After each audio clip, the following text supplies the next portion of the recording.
Shows Phil Hartman standing in a suit holding a microphone. Hartman. Hello, I'm Stephen A. Smythe, and welcome back to Ready for Show Biz Markie, where lucky contestants will try to win a contract with a record label by covering Biz Markie. Shows Gilda Radner, Biz Markie, and Denitra Vance sitting at a table. Hartman. Our three judges are Simone Cowell, Biz Markie himself, and Randy Jackson. Vance. It's Randy Jackson? Hartman. Randy Jackson, my apologies. And let's start the show with our first contestant. Jan Hooks walks out onto the stage in front of the judges. Hooks. Have you ever met a girl that you tried to date, but a year to make love she wanted you to wait? Radner. Next. Hooks. But I just started. Radner. Not what we're looking for. Beat it. As Hooks exits the stage, John Belushi walks on the stage and says, let me tell you a story of my situation. I was talking to this girl from the U.S. nation. The way that I met her was on tour at a concert. She had long hair and a short miniskirt. I just got on stage, dripping, pouring with sweat. I was walking through the crowd, and guess who I met? I whispered in her ear, come to the picture booth, so I can ask you some questions, see if you're 100 proof. I asked her her name. She said, blah, blah, blah. She had 910 pants and a very big bra. I took a couple of flicks, and she was enthused. I said, how do you like the show? She said, I was very amused. I started throwing bass. She started throwing back mid-range. But when I sprung the question, she acted kind of strange. That's when I asked, do you have a man? She tried to pretend. She said, no, I don't. I only have a friend. Come on. I'm not even going for it. This is what I'm going to say. You got what I need. But you say he's just a friend, and you say he's just a friend. Oh, baby, you got what I need. But you say he's just a friend, but you say he's just a friend. Oh, baby, you got what I need. But you say he's just a friend, but you say he's just a friend. Radner. Okay, well, that was, okay. Vance. Unless our third contestant blows the roof off, I think you got this. Belushi pumps his fist on stage and says, aw, gee, thanks, guys. Belushi walks off stage. Chris Farley enters the stage and says, hey. Radner. Start at the second verse. Farley.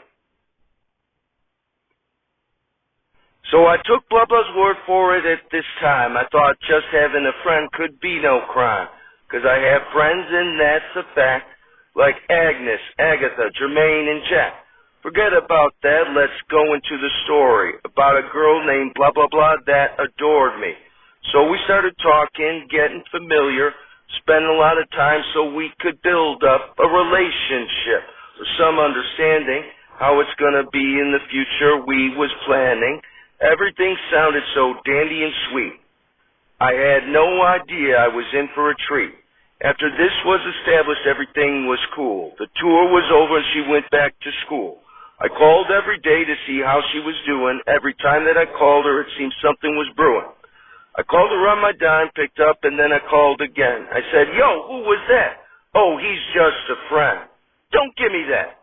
Don't even give me that. Just bust this. You got what I need. But you say he's just a friend. And you say he's just a friend. Oh, baby, you got what I need. But you say he's just a friend. But you say he's just a friend. Radner. Wow, that was pretty similar to the last contestant. Radner, Markie, and Vance all crouch together and whisper. Radner. Okay, we're going to ask that the two of you come out together and that you both finish the song together. Belushi walks out and looks at Farley. Belushi and Farley both shrug at each other and then say simultaneously, "So I came to her college on a surprise visit to see my girl that was so exquisite. It was a school day. I knew she was there the first semester of the school year. I went to a gate to ask where was her dorm. This guy made me fill out a visitor's form. He told me where it was, and I was on my way to see my baby doll, I was happy to say. I arrived in front of the dormitory. Yo, could you tell me where is door 3? They showed me where it was. For the moment, I didn't know I was in for such an event. So I came up to her room and opened the door. Oh, snap. Guess what I saw? A fella tongue kissing my girl in the mouth. I was so in shock, my heart went down south. So please listen to the message that I say. Don't ever talk to a girl who says she just has a friend." Radner: I actually think they both suck more the second time around. Who should we give it to? Vance: I say we give it to the redhead who started us off. What do you think, Biz? Markie: Dead from the earth, we're not alive. It's Saturday Not Alive, starring John Belushi, Chris Farley, Phil Hartman, Jan Hooks, Norm MacDonald, Gilda Radner, Denitra Vance, and many other special deceased contributors. Musical guest, Biz Markie, and your host, Mary Tyler Moore. Everybody, Mary Tyler Moore. Applause, applause, applause. Shows the WJM newsroom with Ed Asner as Lou Grant, Gavin McLeod as Murray, and Ted Knight as Ted Baxter. McLeod: Are you guys bringing anything to the party tonight? Asner: Pipe down, Murray. Mary could come back from lunch at any time, and it's a surprise. Betty White as Sue Ann walks in and says, "My ears are burning. Did somebody say surprise?" Asner: Yeah, but it's for Mary. White: Do we really need to throw her a party every week just because she's single? Knight: Well, I'm bringing a friend of mine, also named Ted. I'm hoping they hit it off. Mary Tyler Moore enters and says, "Hoping who hits it off, Ted?" Knight: Quiet. Mary could come back from lunch at any minute. Moore: I'm Mary. McLeod: Hey, Mary. You said you were going to come by and say hi to Marie and the kids this evening? And then I was going to drive you home, right? Moore: Oh, yeah, that's right. Knight: That's perfect, Murray. Gives us time for the surprise. Moore: What surprise? Asner walks Moore towards his office and says, "Don't listen to Ted. He's off his meds." Cuts to the Mary Tyler Moore apartment living room. Shows Asner, White, Knight, Cloris Leachman as Phyllis, Valerie Harper as Rhoda, Georgia Engel as Georgette, Jerry Stiller as Ted, Norm MacDonald as Pat, and Phil Hartman as Tucker, all standing and holding drinks. Engel looks out the window and says, "Here comes Mary, everybody down." Everyone crouches and the lights go off. As Moore and McLeod enter, McLeod says, "I still don't know why we have so many kids, Mary. Are you sure you don't want to take one off our hands?" As Moore turns on the light, everyone yells, "Surprise!" As Moore begins to greet people, Leachman looks over at Stiller, then turns to Harper and says, "Hey, Rhoda, who's that handsome older gentleman over there?" Harper looks over at Stiller across the room and says, He's some creep that Ted met at some convention. He's trying to hook him up with Mary." Leachman: "If she doesn't want him, I wouldn't mind a little tryst." Harper: I don't know. I wish Mary had stuck with her old boyfriend, Bob. Where's your husband, anyway? John Belushi enters the living room as Lars, clearly inebriated, stumbles over to Leachman and says, "Hey, sweetie, sorry I'm late. Did I miss it? Was Mary surprised?" Leachman, "Yes, you did miss it, Lars. You remember Mary's friend, Rhoda." Belushi turns to Harper and says, "Hi, Rhonda. My name's Lars. Do you want to be my friend?" Harper looks at Leachman and says, "No wonder you're here all the time." Shows Knight hold Moore by the arm, lead her towards Stiller and say, "Mary, I really want you to meet my friend Ted here, who I met at a Rice-A-Roni convention."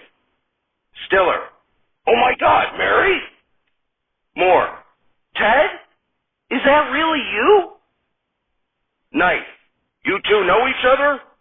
Stiller, "We actually were supposed to go to prom together senior year of high school, but..."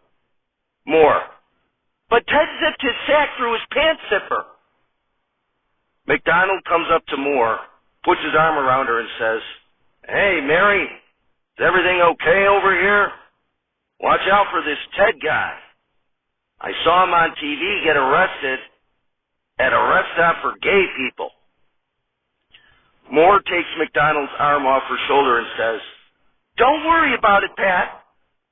I've known him since high school." Hardman slowly walks towards Moore with arm walking braces around his arms and says, "Mary, I've told you, you can't have men here you don't know.